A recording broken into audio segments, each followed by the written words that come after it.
Deandre Ayton is not the locker room cancer that some have labeled him as, according to insights from former Clippers center Olden Polynice. In the world of the NBA, teams are always on the lookout during the off-season to address any weaknesses they may have experienced in the previous season. However, the Golden State Warriors seem to be the exception, as they have spent the summer engaged in a sort of standoff with Jonathan Kuminga. Meanwhile, other teams, including the Los Angeles Lakers, are actively seeking improvements. The Lakers in particular have faced a significant gap at the center position ever since they traded Anthony Davis for Luka Doncic back in February.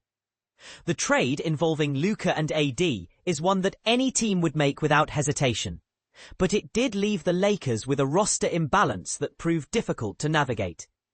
They attempted to acquire Mark Williams before the trade deadline, but that plan fell through when he did not pass his physical examination.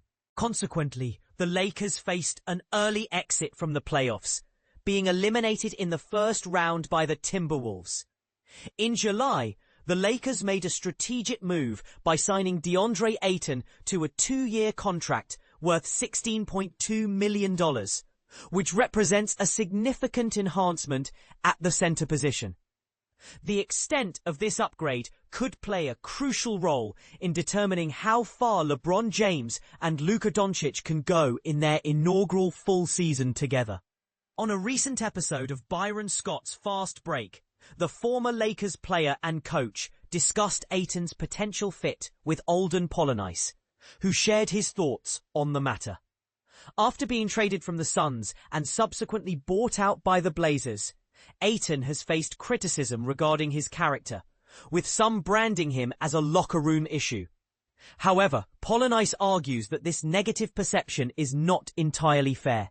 He stated, "They gave up on him. If you draft a guy, and for whatever reasons, you didn't cultivate him to make him not be what he ended up being.